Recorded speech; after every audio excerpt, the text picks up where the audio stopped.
धार्मिक मान्यताओं के अनुसार व्यक्ति को अपने जीवन काल में धर्मराज की कहानी ज़रूर सुननी चाहिए। कहते हैं कि इस कहानी को सुनने से वैकुंठ धाम के सारे रास्ते खुल जाते हैं। जानिए कि धर्मराज की कहानी की पढ़ने के नियम और धर्मराज की कहानी क्या है। आइए शुरू करते हैं। पौराणिक कथाओं के अनुसार गाँव में एक बुढ़िया माही रहती थी। वह खूब व्रत पूजन किया करती थी और जब उसकी उम्र पूरी हुई तो उसे लेने के लिए यमदूत आए और वह यमदूत के साथ चल दी। आगे चलते चलते रास्ते में एक गहरी नदी आई तो यमदूत ने बुढ़िया माई से पूछा कि क्या आपने कभी गाय का दान किया है या नहीं। तब बुढ़िया माई मन ही मन बड़ी श्रद्धा के साथ गाय का ध्यान किया तो गाय समक्ष आ गई और बुढ़िया माई ने वो गाय की पूंछ पकड़कर नदी बड़े ही आराम से पार कर ली। अब आगे कुछ देर चलने के बाद उन्होंने रास्ते में एक काला कुत्ता आ गया। तब यमदूत ने कहा, क्या आपने कभी कुत्ते को खाना खिलाया था या नहीं। बुढ़िया माई ने फिर कुत्ते को ध्यान किया तो वह कुत्ता रास्ते से चला गया। बुढ़िया माई फिर से आगे बढ़ने लगी। तब उसने रास्ते में कौवा आया और बुढ़िया माई के सिर पर चोंच मारना शुरू कर दिया। तब यमदूत ने कहा कि क्या आपने कभी ब्राह्मण की बेटी के सिर में तेल लगाया भी है या नहीं। तब ब्राह्मण की बेटी का ध्यान किया और वह चोंच मारना बंद करके कौवा चला गया।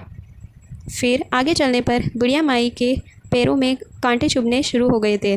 तब यमदूत ने पूछा कि क्या आपने कभी किसी को खड़ऊ या चप्पल दान में दिया है या नहीं। बुढ़िया माई ने खड़ऊ को याद किया और खड़ऊ उनके पैरों में आ गई।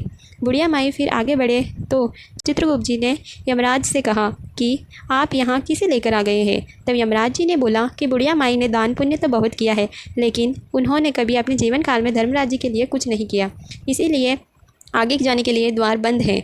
धर्मराज जी ने सारी बात सुनने के बाद बुढ़िया माई ने कहा कि आप मुझे सिर्फ 7 दिन के लिए धरती पर वापस भेज दें, फिर मैं श्रद्धापूर्वक धर्मराज जी का व्रत करूंगी, उद्यापन करूंगी और वापस लौट के आ जाऊंगी। यमराज जी ने उन्हें धरती पर वापस भेज दिया। बुढ़िया माई अपने गाँव आ गई और गाँव वाले उसे भूतिया समझकर अपने घर के दरवाजे बंद कर लिए और वे अपने घर गई तो बेटे और बहू भी डर के मारे दरवाजे बंद कर लिए। बुढ़िया ने कहा कि भूतिया, मैं कोई भूतिया नहीं हूँ, मैं तो धर्मराज जी की आज्ञा लेकर सिर्फ 7 दिन के लिए धरती पर वापस आई हूँ।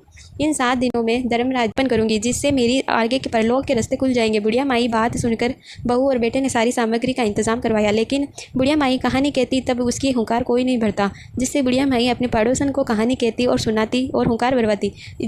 इस तरह से 7 दिन धर्मराज जी के पूरे विधि विधान से व्रत किया। उद्यापन करने के बाद धर्मराज जी बुढ़िया को लेने के लिए विमान भेजा। स्वर्ग से आया विमान देखकर बेटे और बहू सारे गांव वाले स्वर्ग जाने के लिए तैयार हो गए। बुढ़िया माई ने कहा कि तुम कहाँ तैयार हो रहे हो, मेरी कहानी का सिर्फ पड़ोसन ने हुंकार भरा है, इसीलिए वही मेरे साथ चलेगी। तो सारे गांव वालों ने बुढ़िया माई से आग्रह किया कि प्लीज़ आप हमें भी यह कहानी सुनाइए ताकि हमारा भी कुछ उद्धार हो सके। तब यह कहानी उसने सारे गाँव वालों को भी सुनाई। कहानी सुनने के बाद गाँव के सभी लोग विमान में वैकुंठ स्वर्ग जाने के लिए धर्मराज जी ने कहा। धर्मराज जी कहते हैं कि मैंने तो विमान केवल बुढ़िया माई के लेने के लिए भेजी थी, पर बुढ़िया माई कहने लगी कि मैंने अपने जीवन काल में बहुत पुण्य किया है, उसका आधा भाग मैं अपने गांव वालों को देती हूँ, आप इन्हें भी स्वर्ग ले चले देना चाहती हूँ। तरह धर्मराज जी गाँववासियों को भी स्वर्ग ले चले गए। हे धर्मराज जी महाराज, जैसे आपने बुढ़िया माई को गांव वालों को सभी को स्वर्ग की जगह दी, उसी तरह हम सबको भी दे। साथ ही कहानी के सुनते, हुंकार करते और सभी को कहानी कहने और बोलने परलोक में जगह दीजिए। धर्मराज जी महाराज की जय। यमराज जी महाराज की जय। अगर आपको वीडियो पसंद आई हो तो प्लीज़ लाइक करें और सब्सक्राइब करें। Thank you.